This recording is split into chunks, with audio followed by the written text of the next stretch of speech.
It's a pleasure to have you again, viewers. This is The Link, and we give you information you can use in as far as money and business is concerned. Tonight we're speaking about Democratic Republic of Congo, DRC, and business.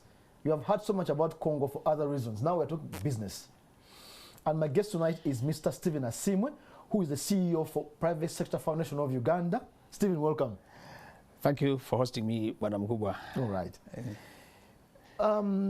We have a business and investment summit going to happen between Uganda and Congo. Please give us a background of how we get here in as far as the summit is concerned. Thank you very much for that question. The summit is really a culmination of a process. This process is hundreds of years old. Yes, I can imagine. You know that Uganda and Congo were one big African sphere of influence. If you just cut the border between Uganda and the DRC, every tribe that is on the Ugandan side is represented on the other side. Yes, from Kisoro up to West Nile. Yeah. There are Lurs on the other side.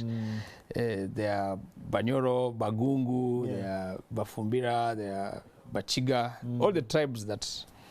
So the conversation that we are discussing now is just cementing an age-old socio-economic historical tie that has existed. That historic tie was cut in 1884 during the Berlin Conference, when a few people sat in a small room with a ruler and a pencil and cut Africa up. Fast forward, it culminated into a francophone, which was the DRC, became a Belgian French-speaking colony, and Uganda, of course, became a protectorate of the British. However, we stopped really serious communication on account of geopolitical ties. So Uganda largely depended eastwards, Kenya, Tanzania, although of course they traded with its neighbors. But the Congolese then really looked westwards. They became part of the Francophone economic bloc. Now, as it were, in the last couple of years, especially our president has been very strong on regional integration. And discussions have been going on. Congo is symbiotically related to Uganda, and it was necessary to forge closer ties. Informally, Ugandans were trading with the DRC. And the figures are incredible. Over $200 million has been traded without any papers, but just people crossing. You know that, my brother, the money knows no DNA. It can cross any river, any water sphere. And so when the DRC now, fast forward again, became a member of the East African community. Recently. Then we felt, no, this time round, we must formalize our trade relations. And so many things have happened since, even before the run-up to. Uganda Airlines opened up a flight to the DRC, to Kinshasa. We had some flights into Goma, smaller, minor airlines, but a lot has been happening. Transport. You saw the president opening some roads into the DRC, and that's when really the appetite or the thirst to get into Congo formally. That has been also precipitated by other countries. You've been seeing a lot of delegations coming in from the neighborhood. But what are they looking for? Business is about markets. Business is about demand and supply. Business is about mpankuwe. Trading is between willing buyer, willing seller. So what's happened is that Congo has emerged as a very powerful country, both in terms of size, in terms of resources, but also, more importantly for the listeners and people watching us, in terms of consumption. The consumption bill of the DRC has been estimated over $2 billion in terms of food. Only? Just food, emere. And remember that we are the same people. We all eat matoke, we eat maize, we eat cassava. The Congolese take it further, they eat something called sombe. These are the leaves of cassava. They're a delicacy, which are mixed with the beans or binyeva, and you have a very good meal. So to the extent that Congo is a big consumer of products that can be supplied by Uganda. Yeah. Is the extent to which we are saying, no, let's enter this market. And I'll tell you what, Mr. Silva, the things that are consumed in the DRC can be got from here. Yeah. From I meats, believe you, absolutely. milk, eggs, sugar, poultry products, Yeah. name it. They are all consumed by a population of over 90 million people. It's actually estimated that Congo has 100 million plus people. Wow. Just to put it in perspective, it's the second largest country in Africa, connected to us longest by Uganda, and more importantly, they speak our language. They speak all the border languages. They speak Swahili, a little bit of English, and now there's such a huge appetite for English. So many people in Congo are taking courses, and what's even more interesting, it has emerged as the largest French-speaking country in the world. Hey. So there are a lot of statistics. So being the neighbor, we're already in the right position. Oh yeah, absolutely. If we do something about it. If we do something. So it is no longer if, it is when. So the private sector foundation, together with the Chamber of Commerce, together with our sister associations like Uganda Manufacturers Association, and all the attendant private sector groups, got together with the government, Ministry of Trade, Ministry of Foreign Affairs, Ministry of East African Community Affairs, agencies like Export Promotions Board, Investment Authority, and we said let's form a consortium and we go and present Uganda to the Congolese. And that is going to take place between 30th of this month and 8th. 7 days. Almost 10 really.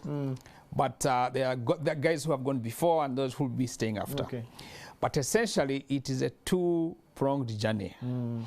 The first leg is going to be, we are flying in from Entebbe to Kinshasa. Okay. And we'll be there for about 4 or 5 days. And then afterwards, we'll have a domestic flight to Goma, which is quite close to our border. To the border. With Uganda, and we'll be there for another 4 to 5 days. Who are you taking along, and how do I join? Now, I'm hearing you for the first time. I've been hearing the buzz. Now I see Mr. Asiimwe is on TV. I'm like, hey, Bananga opportunity. So who are you taking first, and how do I come along? Let me first take you first. Before our time runs out. Because I think that media is important. We'll go with some media people. Okay, and I don't mean me by that when I say who. No, I'm going with people who are going to promote the country. But who are those you have in mind? I am going, of course, we are going. The consortium I have mentioned. We're going with manufacturers, we are going with agriculture people, people in horticulture, people in dairy, people in beef, people in sugar, people in all whatever we produce in Uganda, steel, building materials. We're even going with professionals, lawyers, architects, doctors. We are selling Uganda as a favorable destination for the best things that can make a Congolese happy.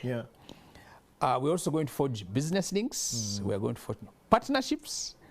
We are going to talk business. We are going with tourism, one of my favorite areas. You know that Congo is the largest Catholic-speaking country. I didn't know.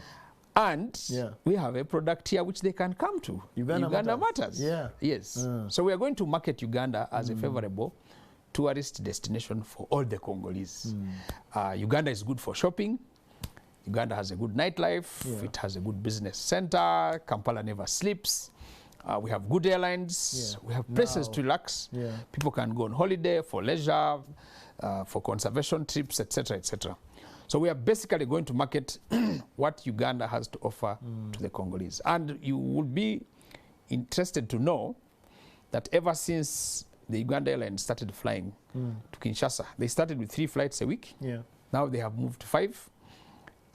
We believe that when business picks up, it could be daily, and we'll have multiple flights per day. Yes. Okay.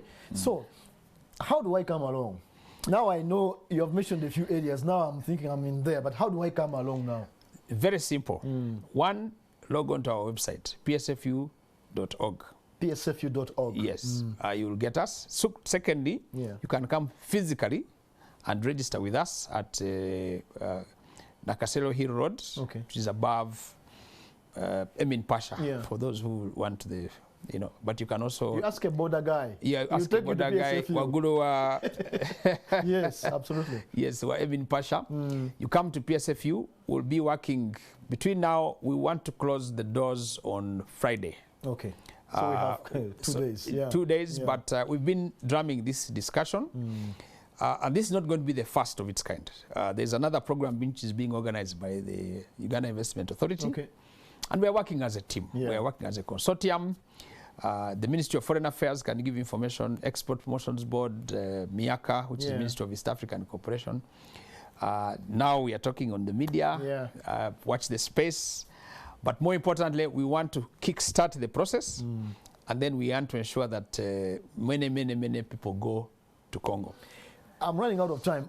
In 1 minute, Mr. Asiimwe, risk is on the mind of many business people.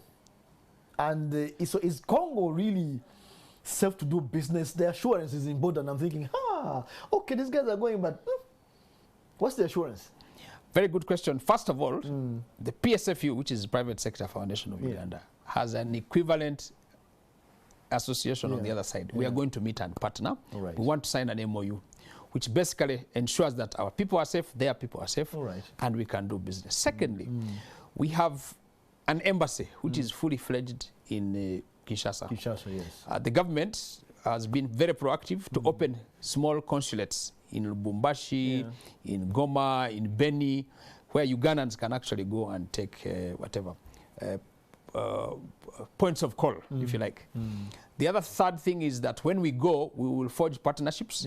We also want to invite the Congolese here so that we have very credible discussions and growing. So it's matchmaking. It is kuchala, if you were to use the local language. And usually kuchala leads into Wanjula and then the marriage. Wedding. Yes. All right. Yes. Thank you very much. You can't believe it, our time just runs out, but you really did touch the key points. Viewers, you have heard about Congo for many, many years. I have personally. And things have never become this serious. But this time around, things are serious. So if you want to join the consortium, the delegation going to Congo for business purposes, PSFU, Mr. Asiimwe has told us there is Uganda Investment Authority, Minister of Internal Affairs, Minister of Trade. You get information. We hope you can harness this new member of the ESC for business purposes, and we hope we have added value to you. That was the link. Thank you for joining us tonight.